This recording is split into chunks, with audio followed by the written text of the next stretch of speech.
medical equipment. She's not slept over 48 hours. There's just not enough. 3 and 4-year-olds are 5 times more likely to receive early childhood education than the poor. And we hope that this will allow people who just have no way of accessing the to 911, what's your emergency? Hello, there's a kid in the school with guns in his head. He just started shooting. We don't know where to go. Calm down, sir. 2018 journalist and critic was killed after entering a concert. Readers turning to independent media for information during the COVID-19 pandemic. Systems and species are shrinking. 3/4 of the land-based environment and about 66% It allowed us to trace and monitor the COVID-19 pandemic. Next generation sequencing were able to generate a new report. We frequently travel on those roads. The damage done and fight of our lives.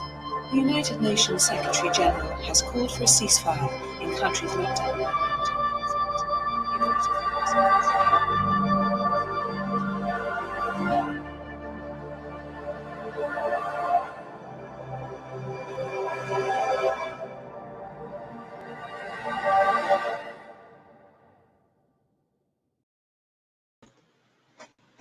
Hello, this is Adam Carroll from Justice for All, and welcome to another show of UN This Week. I wanted to just mention the first video, the video that you were just watching. UNESCO has launched The Next Normal, a global campaign about the world before and during the COVID-19 pandemic. Our previous reality cannot be considered normal any longer. Now is the time to make a change. It all starts with education, science, culture, and information, they say. Building it up better, or building it back better, is a fine theme for the UN during the current health crisis. Meanwhile, the US struggles against the International Criminal Court, defunds the WHO, World Health Organization, and UNESCO, which made the video, struggles to maintain an embargo against Iran, and more. On a more hopeful note, this afternoon, the 7th of July, the Security Council will announce the results of a vote on a draft resolution authorizing cross-border and cross-line humanitarian access in Syria. Today is an open debate in the Security Council on peacekeeping and human rights, and tomorrow there will be attention paid to the crisis in Libya. Again, unfortunately, this spring, the United States declined to support an Algerian candidate for the post of special representative in Libya, leaving an American, Stephanie Williams, the acting head of the UN mission there months later as the conflict continues to drag on. I was briefly highlighting some of the many disappointments and concerns about US policies at the UN because we have with us today a former US diplomat who might be able to correct or better inform us. It is a pleasure to have a former member of the deep state on the show. Bruce Knotts is a former US diplomat and current head of Unitarian Universalist UN office. He was Peace Corps volunteer in Ethiopia, worked for Raytheon in Saudi Arabia. That's quite a jump. And on a World Bank contract in Somalia before he joined the State Department as a US diplomat in 1984. Bruce has had diplomatic assignments in Greece, Zambia, India, Pakistan, Kenya, Sudan, Cote d'Ivoire, and the Gambia, where he served as Deputy Chief of Mission. He's also been Regional Refugee Coordinator for West Africa.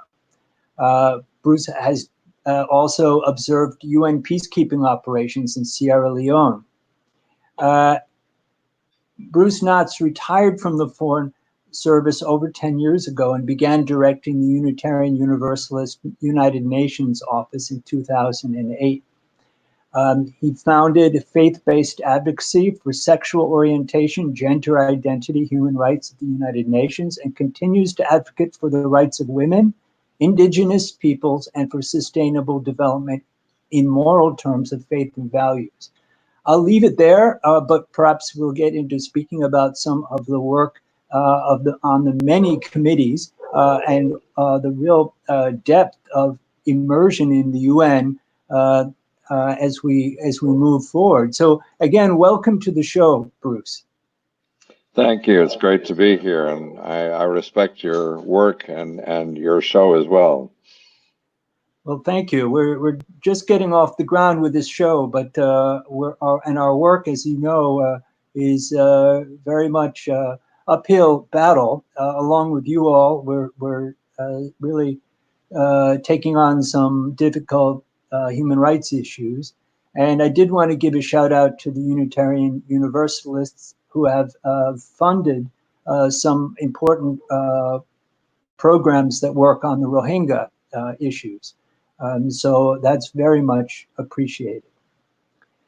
Our service committee takes that very seriously and very much wants to help. It's a heartbreaking situation, and I've learned much about that situation from you. So thank you for your raising people's awareness and knowledge about the Rohingya at the United Nations and beyond. I really respect that.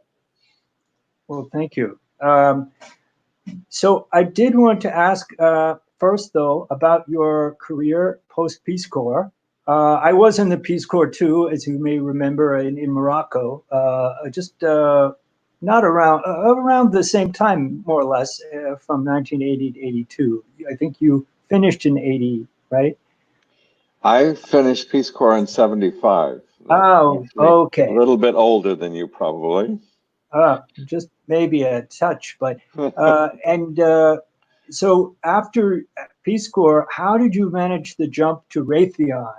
That's quite exotic. Well, I needed a job, and I had been a teacher, a Peace Corps teacher, and I saw jobs as teaching in Saudi Arabia, and they really didn't tell us that the ad that I answered didn't really tell us much about who we were teaching or what it was about. It was just basically English teaching. So I applied and I got the job. What we were teaching were recruits into the Saudi army. And they were learning how to, first of all, they had to learn English. And then after they learned English, they learned how to operate the Hawk missile system, which is an anti-aircraft missile system that was manufactured by Raytheon. So I did that for 4.5 years, and that paid for my master's degree. So I was able pretty much to pay cash for my master's degree. So that's what I did. And I enjoyed the teaching. I enjoyed talking to the students and learning more about Saudi culture and such, you know, but it was part of the military industrial complex. So I spent some time there, so have some insights into it. Yeah, interesting insider view. And with living in Saudi at that time, I don't know the living conditions, if you were in some sort of expat compounds, if there were limitations on fraternizing, how that was. I had Saudi friends. We were in an expat compound, so we were pretty much isolated in that way, but I had quite a few Saudi friends and got to get a feel for Saudi culture. I basically took my Peace Corps experience with me, and you know, as a Peace Corps volunteer, I did everything I could to learn the local culture and language, and I did the same when I was in Saudi Arabia. Many of my colleagues didn't. They just stayed on the compound and, you know, acted like Americans all the time. And I really wanted to get to know Saudi Arabia. Saudi Arabia is probably the one country that I've been to where it was very hard to build friendships beyond a certain level. I mean, you could have sort of casual friendships, but kind of the deeper, lasting friendships that I've been able to forge in other countries, I was not able to forge in Saudi Arabia. So it was more or less at kind of a superficial level. It is interesting living immersed in another culture, and this is also speaks to the Peace Corps experience, that you do come up against these invisible walls that may or may not have doors, or may have different principles that you're used to, because we all do that. All our cultures create taboos and borders, but sometimes it's very difficult to figure out. So you did move on to many other postings and many other Muslim countries. In fact, I was wondering if you could speak about some of that experience living in Muslim countries as a diplomat.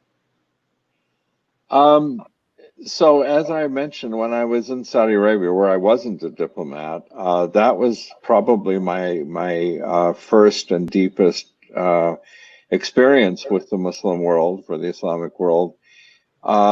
Probably the next country that impacted me a great deal was Pakistan.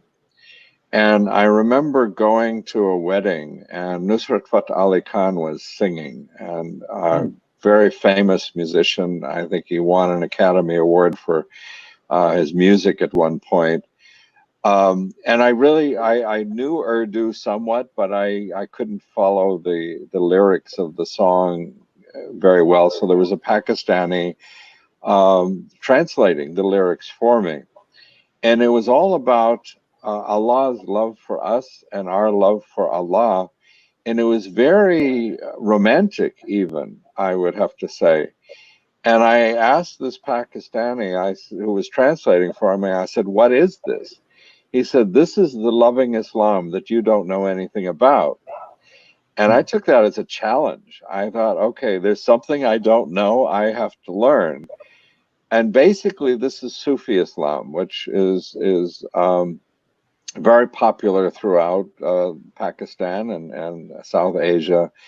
And I read every Sufi text I could get. I started with Idris Shah and went to Rumi and many other authors. My next posting was in Khartoum, Sudan. And when I got to the embassy there, I said to the local employees, I said, "Do you have any Sufis here?" And they kind of rolled their eyes and they said, "We've got tons of Sufis here," you know. So I got introduced to a couple of Sufi tariqas there. And I was just totally captivated by their hospitality and their kindness. They answered all my questions, and I asked lots of questions about Islam. And after, at some point, they said, "Well, you know about Islam enough, you should say your Shahada and become a Muslim." And I said, "I still have some doubts." And they said, "Everybody has doubts." So I actually went ahead and I said my Shahada right before Ramadan in Khartoum. And I fasted Ramadan. I started praying 5 times a day. I did Taraweeh. I did all the pillars of Islam, including the Hajj to Mecca, which I did later in the same year. And I was very impressed by everything that I experienced. In Africa, later in West Africa, I went to mosque regularly there and very impressed by the faith.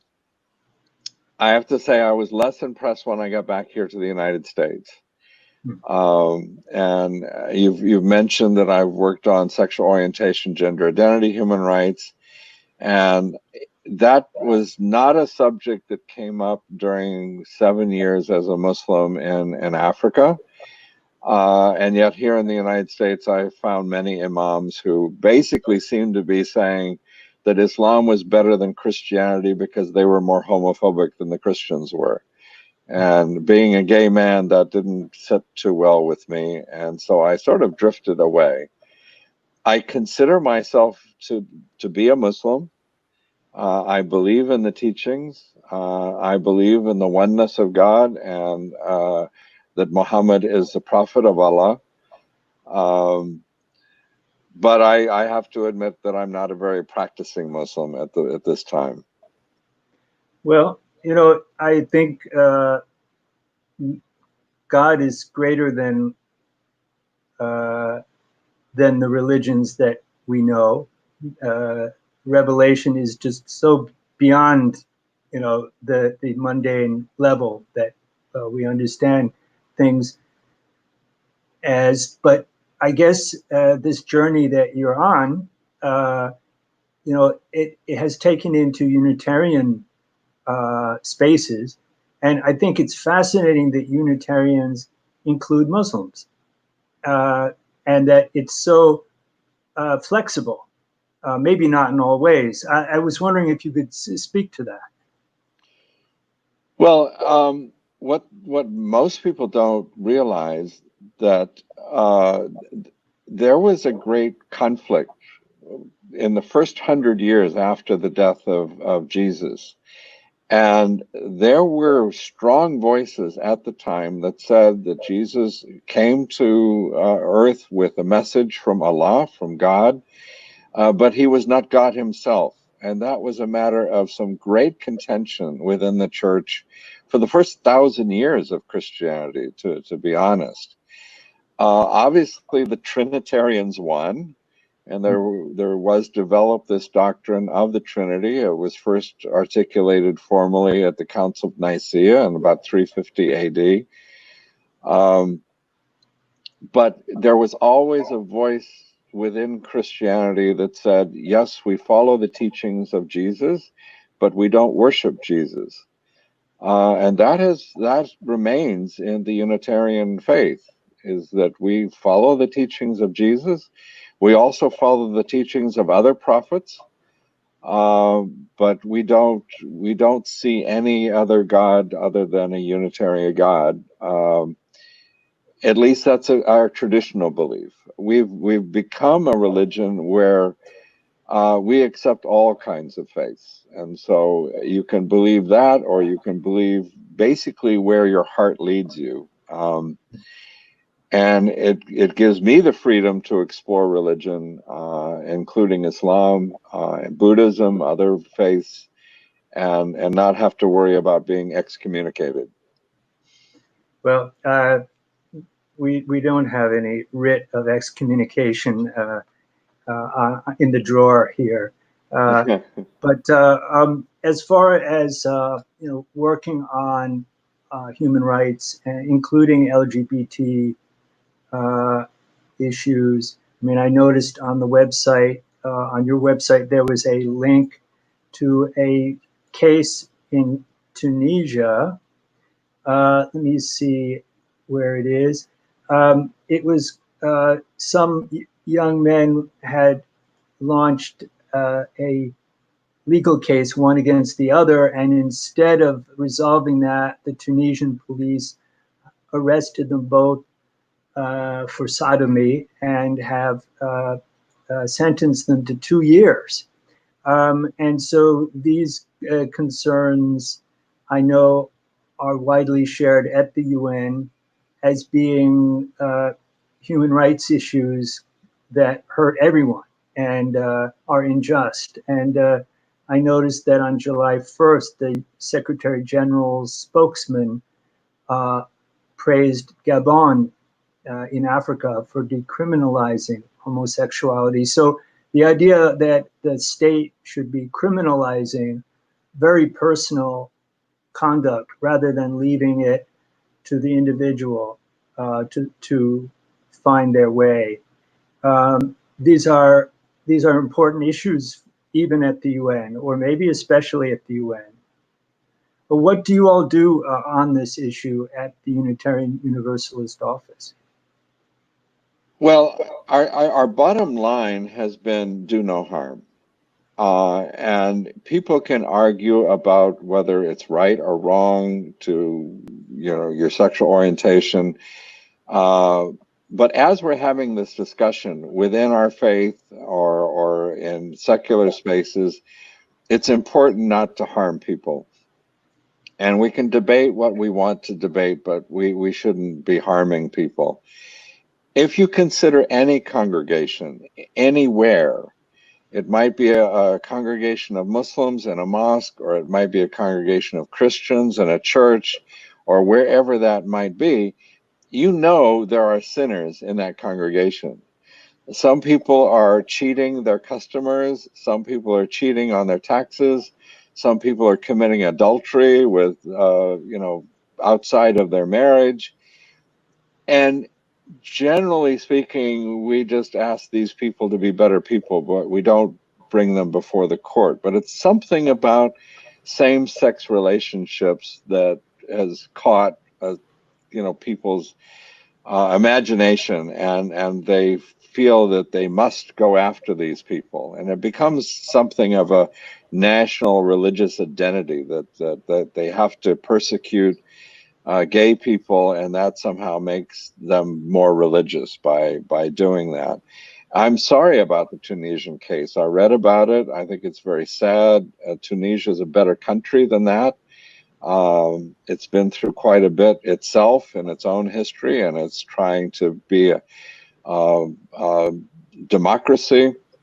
The Gambia, where I was the deputy chief of mission, and it's a predominantly Muslim country, the legislature there, the National Assembly, is also debating a law to decriminalize homosexuality. I am, of course, I support that. I hope it happens. If it doesn't, I think it will come up again.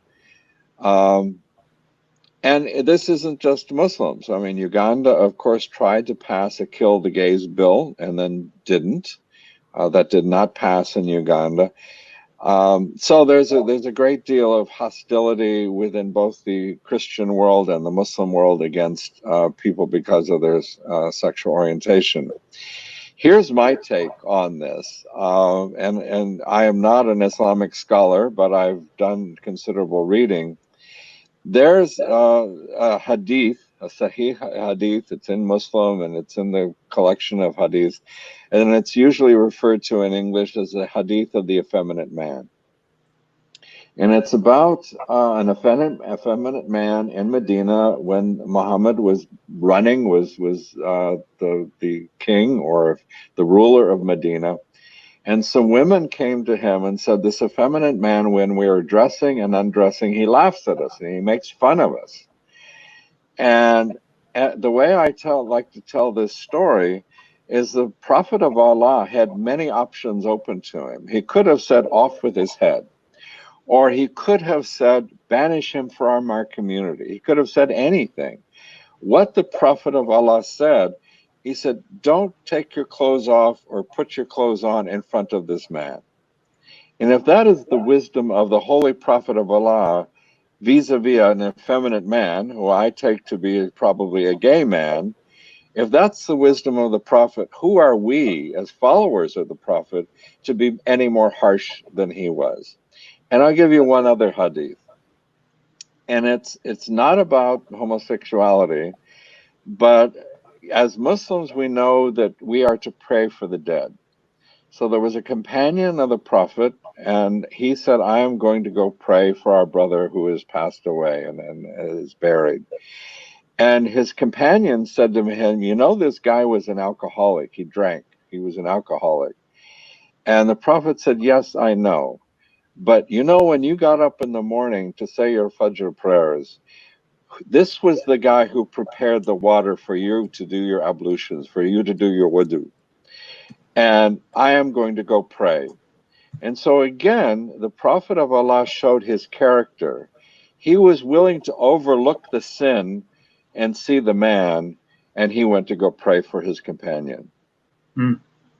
Well, mashallah, that's radical and deep compassion underlies a lot of human rights work and a lot of good religious practice. So I'm just going to take a quick break for station identification. We are with Justice for All, an NGO that is accredited at the UN with the Department of Global Communications. So I hope that people will join us.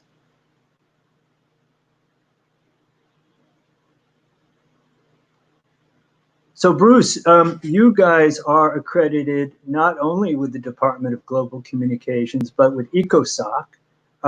And I think that you are very active on many committees. I have to look them up. The NGO Committee on Human Rights, as I know, you're the co-chair. NGO Committee on Disarmament, Peace and Security. NGO Committee on Sustainable Development, because I know you work on climate change and climate justice. And you're on the governing board of that. NGO Committee on Migration, NGO Committee on Freedom of Religion or Belief, and then there are other groups as well. So it's great. This NGO universe where there are committees and really diverse people, smart people coming together and collectively tilting at the windmill of the Security Council or other nation states. What is your perspective at this point, especially as we have been in this pandemic? What do you think is most effective for the NGO community working on many of these program areas? One committee you didn't mention, and I just had a meeting with the South African ambassador yesterday, is the NGO Committee on the Security Council. And I enjoy our meetings with the members of the Security Council very much. This is a very tough time. It's a tough time for the UN. It's a tough time for the world. What I hope, I try to be an optimist, and often when you face a real tragedy, as we're facing now with this pandemic, it sometimes creates opportunities for change. And we need to seize this opportunity and change things for the better. I often compare the United Nations with the League of Nations, which lasted for 20 years after the First World War and failed. And the United Nations is now turning 75, and it's not perfect, and it has had its failures, but it's still there, and we have not had a World War III. So it has achieved its basic purpose. Kofi Annan, when he was Secretary General of the UN, said, I need the NGOs to push us in the directions we want to go. And that's true. The NGOs are there, and I think most of the people who work for the UN really want to do the best they can, but they must operate at the behest of the 193 member states. The NGOs are gadflies, informers, people that are pushing on human rights, on disarmament issues, on climate change. And we are able to push the UN and the member states and public opinion to do the right thing. And I believe it is the NGOs that has made the UN more effective than the League of Nations. It's not just government representatives. Because if we were left to the devices of only government representatives, look at the governments around the world. There's not much to look at there. I mean, they claim to represent the people of their countries, and we know they don't. We also don't represent the people, but we all have constituencies, and we do represent our constituencies, and we do it at a more basic level. And so we bring that basic level of faith-based or secular or whatever issues we're working on, and we bring that to the UN. And you and I have both had meetings with member states, and we have raised issues with them that they didn't know about. We have been able to bring issues to them that they weren't not aware of. And by doing that, we push for a better world. It's long, hard work. I talk about the 3 Ps, which are patience, persistence, and professionalism. And we need to continue to work on issues. It doesn't happen quickly, but by continuing to push on issues. And I worked a lot on sexual orientation. I started in 2008, and I'm very proud of the fact that within 3 or 4 years, the UN had adopted policies, procedures, and programs that provided equal representation, equal rights for people regardless of their sexual orientation or gender identity. So, you know, it's proof that we can succeed. You, in your work on the Rohingya, have done the same thing. The first time I heard the word Rohingya, I had no idea what it meant. You know, it was just a strange word to me. And it's through your activism and activism of your colleagues that you have brought this issue to the top rung of the work that we do at the UN. Everybody now knows about the Rohingya and trying to do something for them. But that's what we do at the UN. We bring issues to the fore, many issues that other people don't even know about. And we're able to bring it to people's consciousness and then push for some resolutions or for some action on it. And strangely enough, we've been successful. We actually make a difference. It's good to also think of it in terms of a long game of changing the culture at the UN, bit by bit. I know on climate justice, there have been some policy changes in the UN building, which, you know, right now we can't get into, but, you know, in terms of not using one-use plastics and, you know, doing a lot more recycling. So all of these things begin to create new norms. And so the idea of building it back better it's a slogan, sure, but it's also a game plan if you can break it down into strategy. With your bringing in new groups, I know that you were helpful to the Progressive Muslim group to get in and be accredited. And in fact, seeing them there made me realize that, yes, our group could do that too. And so you've opened doors. And I think that's very important to strengthen community of the NGO world. So as far as, you know, some of the many challenges, and we don't want to get burned out just staring them and, you know, directly at the sun, but it's you know, last Thursday there was a new scandal of a video of peacekeepers in a van with prostitutes in Tel Aviv or something like that, and it was on video. So of course these days everything is on video. And becomes an issue, and perhaps rightly so. But there have been many scandals at the UN, and yet people know about the negatives out in the community, and they don't know about all the positive work that's being done. And so, you know, there's a legal and human rights architecture, but it needs to be implemented better, and people are working on that now. There are the international courts. There's all the humanitarian agencies. And I hope that as we have more shows, that we'll be having people on from all those sectors. And also, of course, the impacted communities. I mean, Yemen, that's so awful. And of course, now I don't know if Raytheon is still supplying the jet fighters to Saudi. But in Yemen, I think the COVID-19 death rate is also something like 40% because the medical supplies are not there. And so there are some real horrific disaster areas around the world, and I think that we all care about that.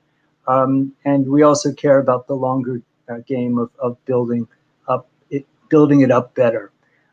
So just as far as your plans for the next, say, 6 months, I was wondering what your office was planning to do.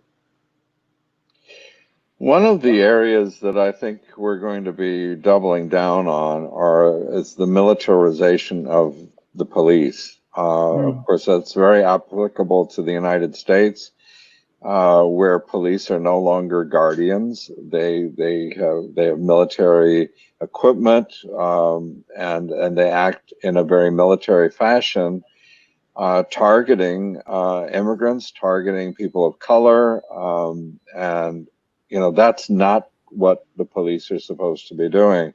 And this also happens in other countries as well. So this is a fairly new initiative for us, but it's something we're definitely going to be talking about. In our meeting with the ambassador from South Africa, I raised the issue of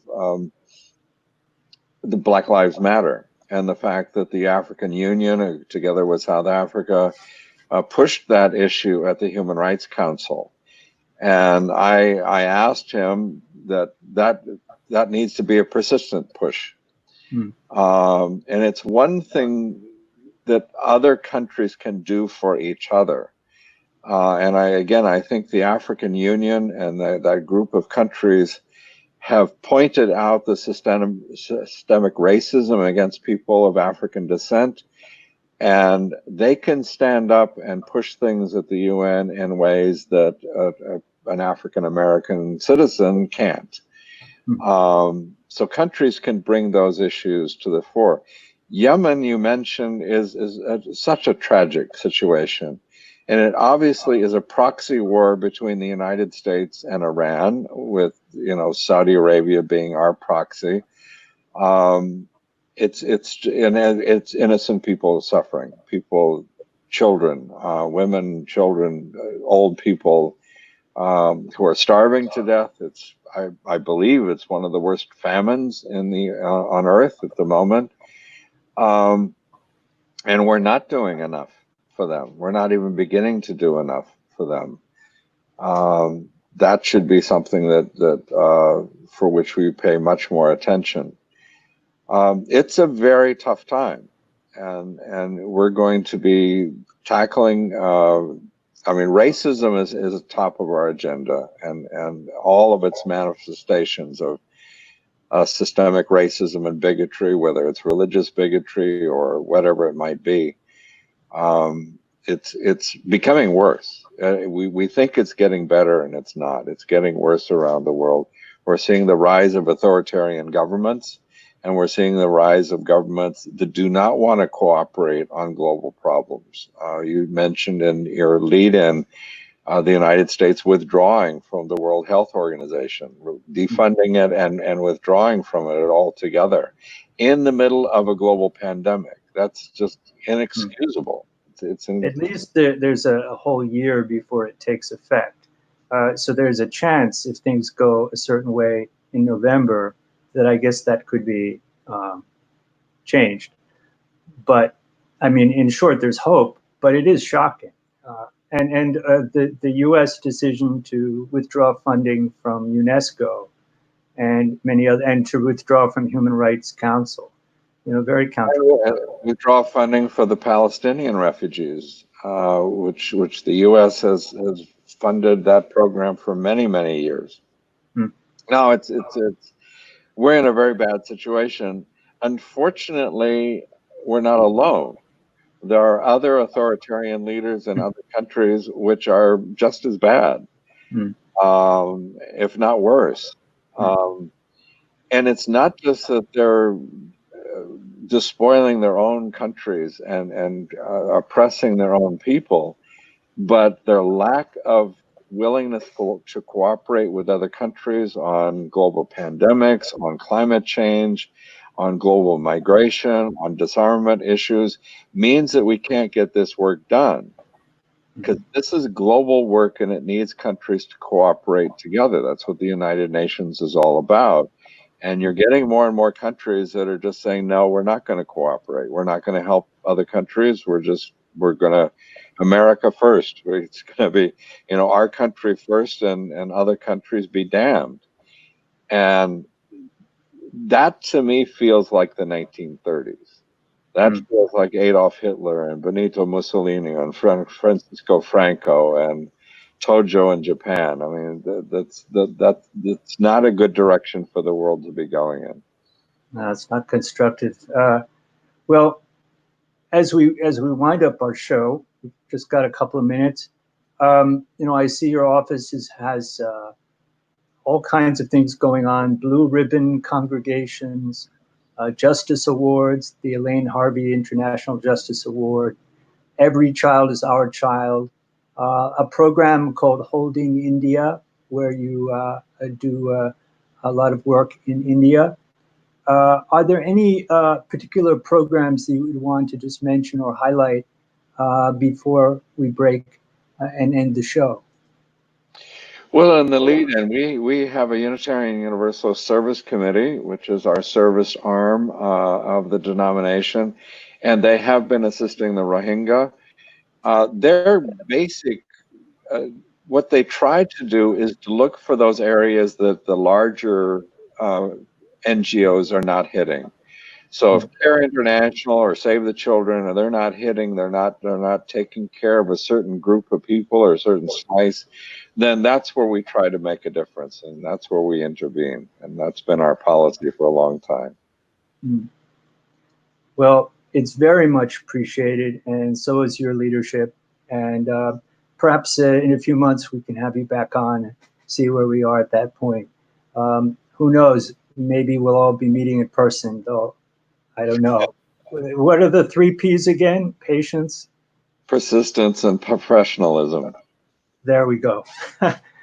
All right. Well, thank you so much, Bruce. And and I think we'll break. And thank you, everybody, for joining us. And stay tuned. Our show is Tuesdays and Thursdays at 4:30 p.m. Eastern Standard Time. Please join us. Put us on your calendar.